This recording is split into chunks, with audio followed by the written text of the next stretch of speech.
उसी प्रकार एक मजबूत शरीर और एक उज्ज्वल, खुश या शांत चेहरा केवल खुशी, सद्भावना और शांति के विचारों के मन में स्वतंत्र प्रवेश से ही प्राप्त हो सकता है। बूढ़ों के चेहरों पर सहानुभूति से बनी झुर्रियां हैं, दूसरे मजबूत और शुद्ध विचारों से और अन्य जुनून से तराशे गए हैं। जो लोग धार्मिकता से जीवन जीते हैं, उनके लिए उम्र ढलते सूरज की तरह शांत शांत और मृदुल होती है। मैंने हाल ही में एक दार्शनिक को उसकी मृत्युशैया पर देखा है। वर्षों को छोड़कर वह बूढ़ा नहीं था। वह जितनी मधुरता और शांति से जिए थे, उतनी ही मधुरता और शांति से मर गए।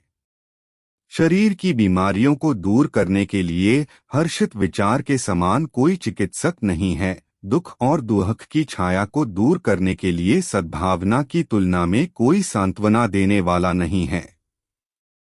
लगातार दुर्भावना, संशय, संदेह और ईर्ष्या के विचारों में रहना स्वनिर्मित जेलखाने में कैद होना है।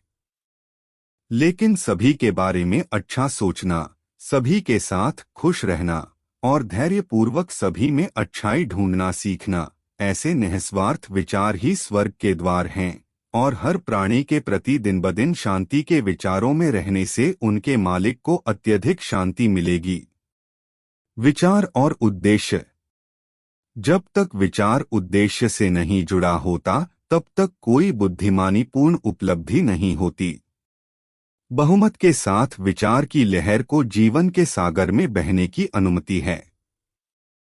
लक्ष्यहीनता एक बुराई है, और जो व्यक्ति विपत्ति और विनाश से दूर रहना चाहता है, उसके लिए इस तरह का भटकाव जारी नहीं रहना चाहिए। जिनके जीवन में कोई केंद्रीय उद्देश्य नहीं है, वे क्षुद्र चिंताओं, भय, परेशानियों और आत्महत्या का आसान शिकार बन जाते हैं, जो निश्चित रूप से जानबूझकर योजनाबद्ध पापों, हालांकि एक अलग मार्ग से, के रूप में विफलता, नाखुशी और हानि की ओर ले जाते हैं, क्योंकि शक्ति विकासशील ब्रह्मांड में कमजोरी बनी नहीं रह सकती है। मनुष्य को अपने हृदय में एक वैध उद्देश्य की कल्पना करनी चाहिए और उसे पूरा करने के लिए निकल पड़ना चाहिए। उसे इस उद्देश्य को अपने विचारों का केंद्रीयकरण बिंदु बनाना चाहिए।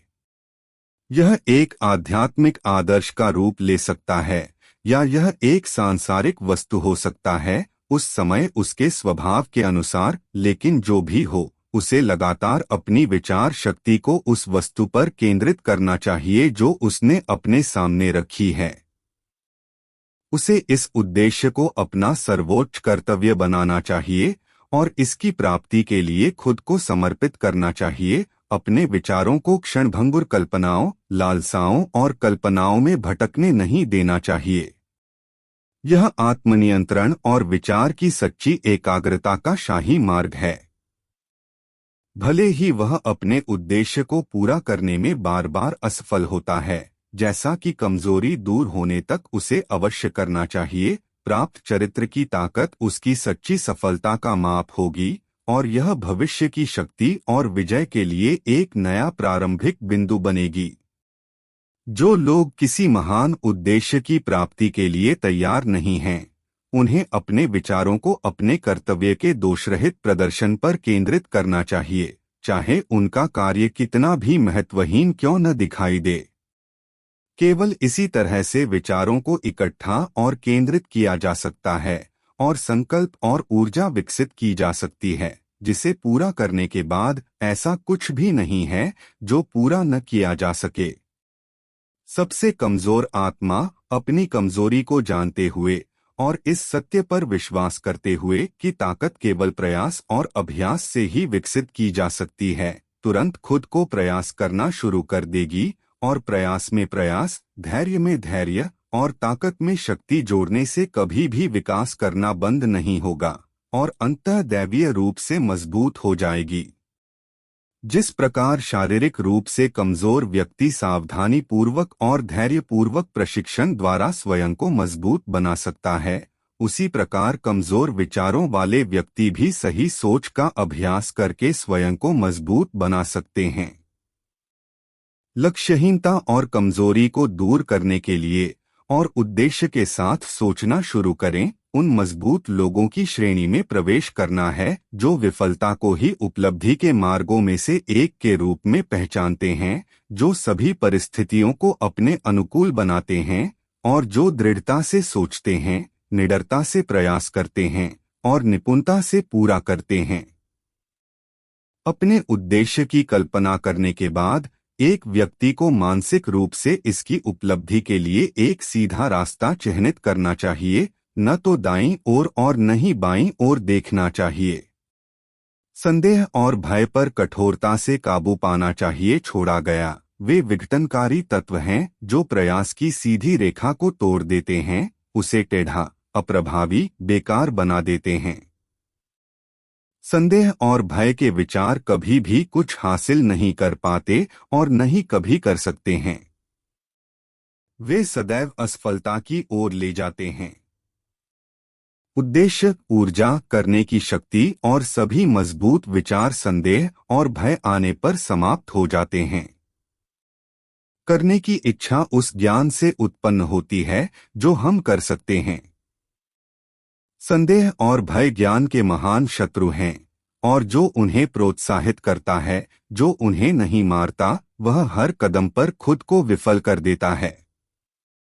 जिसने संदेह और भय पर विजय पाली उसने असफलता पर विजय पाली।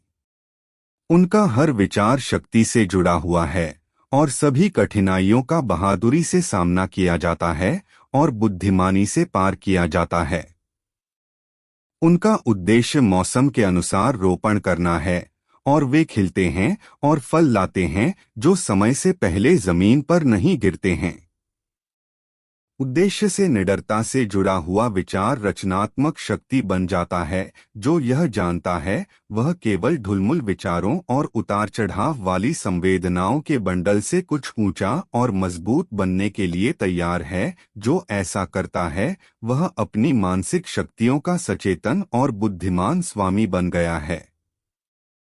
उपलब्धि में विचारकारक मनुष्य जो कुछ भी हासिल करता है और जो कुछ भी हासिल नहीं कर पाता है, वह सब उसके अपने विचारों का प्रत्यक्ष परिणाम है। एक उचित रूप से व्यवस्थित ब्रह्मांड में, जहां संतुलन के नुकसान का मतलब कुल विनाश होगा, व्यक्तिगत जिम्मेदारी पूर्ण होनी चाहिए। मनुष्य की कमजोरी और ताकत, पवित्रता और अशुद्धता उसकी अपनी होती है, दूसरे मनुष्य की नहीं। वे उसके ही द्वारा उत्पन्न होते हैं, किसी दूसरे के द्वारा नहीं, और उन्हें केवल उसके द्वारा ही बदला जा सकता है, दूसरे द्वारा कभी नहीं।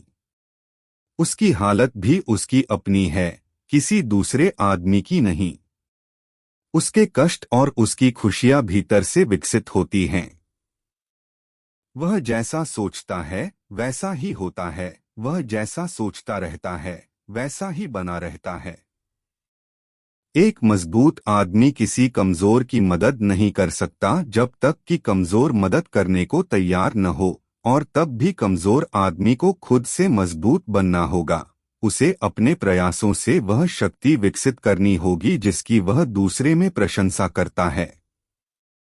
उसकी स्थिति को उसके अलावा कोई नहीं बदल सकता। पुरुषों के लिए यह सोचना और कहना आम बात है, बहुत से लोग गुलाम हैं क्योंकि एक उत्पीड़क है। आइए हम उत्पीड़क से नफरत करें। हालांकि अब कुछ लोगों में इस फैसले को पलटने और यह कहने की प्रवृत्ति बढ़ रही है, एक आदमी अत्याचारी है क्योंकि कई गुलाम हैं। आइए हम गुलामों का तिरस्कार करें। सच तो यह है कि उत्पीड़क और गुलाम अज्ञानतावश एक दूसरे के सहयोगी होते हैं और एक दूसरे को कष्ट देते प्रतीत होते हुए भी वास्तव में स्वयं को ही कष्ट पहुंचाते हैं।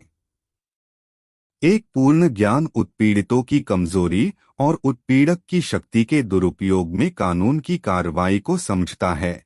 एक पूर्ण प्रेम दोनों स्थितियों में होने वाले कष्ट को देखते हुए किसी की भी निंदा नहीं करता। एक पूर्ण करुणा उत्पीड़क और उत्पीड़ित दोनों को गले लगाती है। जिसने दुर्बलता पर विजय पाली है और सभी स्वार्थी विचारों को दूर कर दिया है, न तो उत्पीड़क का है और न ही उत्पीड़ित का। वह स्वतंत्र है। मनुष्य केवल अपने विचारों को ऊपर उठाकर ही उठ सकता है, जीत सकता है और हासिल कर सकता है। वह अपने विचारों को ऊपर उठाने से इनकार करके केवल कमजोर और घृणित और दुखी रह सकता है। इससे पहले कि कोई व्यक्ति कुछ भी हासिल कर सके, यहाँ तक कि सांसारिक चीजों में भी, उसे अपने विचारों को गुलाम पशु भोग से ऊपर उठाना होगा। सफल होने के लिए वह किसी भी तरह से सभी पशुता और स्वार्थ को नहीं छोड़ सकता, लेकिन इसका एक हिस्सा कम से कम बलिदान किया जाना चाहिए। एक व्यक्ति जिसका पहला विचार पाश्विक भोगविलास है, वह न तो स्पष्ट रूप से सोच सकता है और न ही व्यवस्थित रूप से योजना बना सकता है। वह अपने गुप्त संसाधनों को खोज और विकसित नहीं कर सका और किसी भी उपक्रम में असफल हो जाएगा। इससे पहले कि कोई व्यक्ति कुछ भी हासिल कर सके, यहाँ तक कि सांसारिक चीजों में भी, उसे अपने विचारों को गुलाम पशु भोग से ऊपर उठाना होगा। सफल होने के लिए वह किसी भी तरह से सभी पशुता और स्वार्थ को नहीं छोड़ सकता, लेकिन इसका एक हिस्सा कम से कम बलिदान किया जाना चाहिए। एक व्यक्ति जिसका पहला विचार पाश्विक भोगविलास है, वह न तो स्पष्ट रूप से सोच सकता है और न ही व्यवस्थित रूप से योजना बना सकता है। वह अपने गुप्त संसाधनों को खोज और विकसित नहीं कर सका और किसी भी उपक्रम में असफल हो जाएगा। इससे पहले कि कोई व्यक्ति कुछ भी हासिल कर सके, यहाँ तक कि सांसारिक चीजों में भी, उसे अपने विचारों को गुलाम पशु भोग से ऊपर उठाना होगा। सफल होने के लिए वह किसी भी तरह से सभी पशुता और स्वार्थ को नहीं छोड़ सकता, लेकिन इसका एक हिस्सा कम से कम बलिदान किया जाना चाहिए। एक व्यक्ति जिसका पहला विचार पाश्विक भोगविलास है, वह न तो स्पष्ट रूप से सोच सकता है और न ही व्यवस्थित रूप से योजना बना सकता है। वह अपने गुप्त संसाधनों को खोज और विकसित नहीं कर सका और किसी भी उपक्रम में असफल हो जाएगा। अपने विचारों को नियंत्रित करने की मर्दाना शुरुआत न करने के कारण वह मामलों को नियंत्रित करने और गंभीर जिम्मेदारियां अपनाने की स्थिति में नहीं है। वह स्वतंत्र रूप से कार्य करने और अकेले खड़े रहने के योग्य नहीं है, लेकिन वह केवल उन विचारों तक ही सीमित है जिन्हें वह चुनता है। त्याग के बिना कोई प्रगति नहीं हो सकती, कोई उपलब्धि नहीं हो सकती और मनुष्य की सांसारिक सफलता इसी मात्रा में होगी कि वह अपने भ्रमित पाश्विक विचारों का त्याग कर दे और अपना मन अपनी योजनाओं के विकास तथा अपने संकल्प और आत्मनिर्भरता को मजबूत करने में लगा दे। और वह अपने विचारों को जितना ऊंचा उठाएगा, वह उतना ही अधिक मर्दाना, ईमानदार और धर्मात्मा बनेगा। उसकी सफलता उतनी ही अधिक होगी, उसकी उपलब्धियां उतनी ही अधिक धन्य और स्थायी होंगी। ब्रह्मांड लालची, बेईमान, दुष्टों का पक्ष नहीं लेता। हालांकि सही तौर पर कभी कभी ऐसा प्रतीत हो सकता है। यह ईमानदारों की मदद करता है, उदार, गुणी। युगों के सभी महान शिक्षकों ने अलग अलग रूपों में इसकी घोषणा की है और इसे साबित करने और जानने के लिए मनुष्य को केवल अपने विचारों को ऊपर उठाकर खुद को अधिक से अधिक गुणी बनाने में लगे रहना है। बौद्धिक उपलब्धियां ज्ञान की खोज या जीवन और प्रकृति में सुंदर और सत्य की खोज के लिए समर्पित विचार का परिणाम हैं। ऐसी उपलब्धियां कभी कभी घमंड और महत्वाकांक्षा से जुड़ी हो सकती हैं, लेकिन वे उन विशेषताओं का परिणाम नहीं हैं। वे लंबे और कठिन प्रयास और शुद्ध और निस्वार्थ विचारों की स्वाभाविक उपज हैं। आध्यात्मिक उपलब्धियां पवित्र आकांक्षाओं की परिणति हैं। वह जो निरंतर श्रेष्ठ और ऊंचे विचारों की धारणा में रहता है, जो शुद्ध और निस्वार्थ सभी चीजों पर ध्यान देता है, वह निश्चित रूप से, जैसे सूर्य अपने चरम पर और चंद्रमा अपनी पूर्णता तक पहुंचता है, चरित्र में बुद्धिमान और महान बने और प्रभाव और आशीर्वाद की स्थिति में पहुंचें। उपलब्धि चाहे किसी भी प्रकार की हो, प्रयास का मुकुट विचार का मुकुट है। आत्मनियंत्रण, संकल्प, पवित्रता, धार्मिकता और सुनिर्देशित विचार की सहायता से मनुष्य ऊपर उठता है। पशुता, आलस्य, अशुद्धता, भ्रष्टाचार और विचारों की उलझन की सहायता से मनुष्य नीचे गिरता है। एक व्यक्ति दुनिया में और यहाँ तक कि आध्यात्मिक क्षेत्र में भी ऊंची ऊंचाइयों तक पहुंच सकता है और अहंकारी, स्वार्थी और भ्रष्ट विचारों को अपने ऊपर हावी होने की अनुमति देकर फिर से कमजोरी और विपन्नता में गिर सकता है। सही विचार से प्राप्त जीत को केवल सतर्कता से ही बरकरार रखा जा सकता है। जब सफलता सुनिश्चित हो जाती है तो कई लोग हार मान लेते हैं और तेजी से असफलता की ओर लौट जाते हैं। सभी उपलब्धियां, चाहे व्यावसायिक, बौद्धिक या आध्यात्मिक जगत में हो, निश्चित रूप से निर्देशित विचार के परिणाम हैं। एक ही कानून द्वारा शासित हैं और एक ही पद्धति के हैं। एकमात्र अंतर प्राप्ति की वस्तु में है। जो थोड़ा पूरा करना चाहता है उसे थोड़ा त्याग करना होगा। जो बहुत कुछ हासिल करना चाहता है उसे बहुत त्याग करना होगा। जो बहुत कुछ हासिल करना चाहता है उसे बहुत त्याग करना होगा। दर्शन और आदर्श। स्वप्नदृष्टा संसार के रक्षक हैं।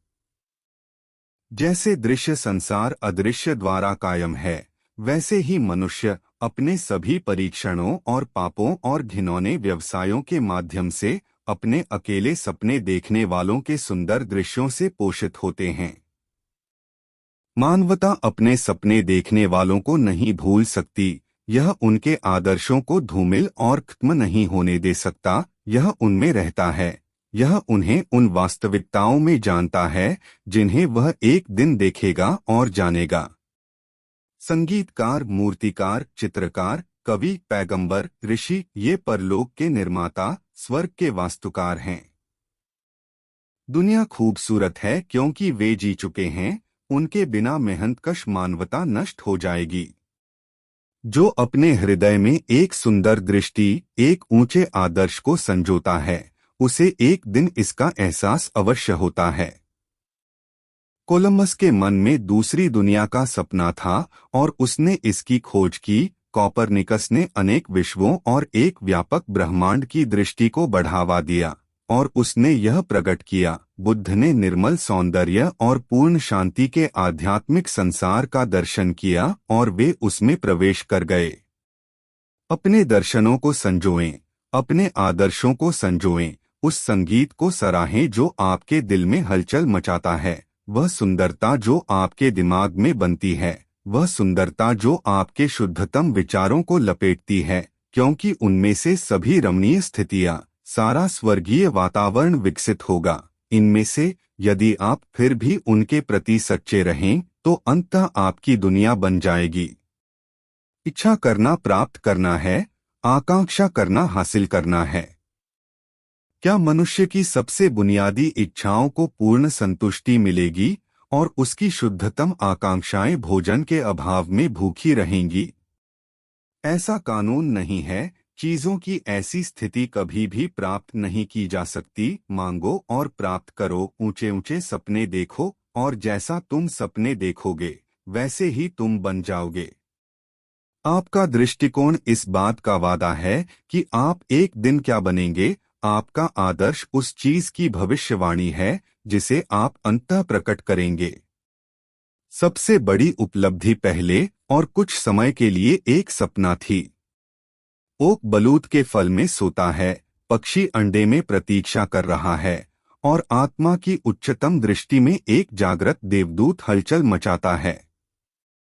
सपने हकीकत के अंकुर हैं। आपकी परिस्थितियां प्रतिकूल हो सकती हैं, लेकिन यदि आप किसी आदर्श को समझते हैं और उस तक पहुंचने का प्रयास करते हैं तो वे अधिक समय तक ऐसी नहीं रहेंगी। आप भीतर यात्रा नहीं कर सकते और बाहर स्थिर खड़े नहीं रह सकते। यहाँ गरीबी और मेहनत से दबा हुआ एक युवा है, एक अस्वस्थ कार्यशाला में लंबे समय तक सीमित रहना, अशिक्षित और परिष्कार की सभी कलाओं का अभाव। लेकिन वह बेहतर चीजों का सपना देखता है। वह बुद्धिमत्ता, परिष्कार, अनुग्रह और सुंदरता के बारे में सोचता है।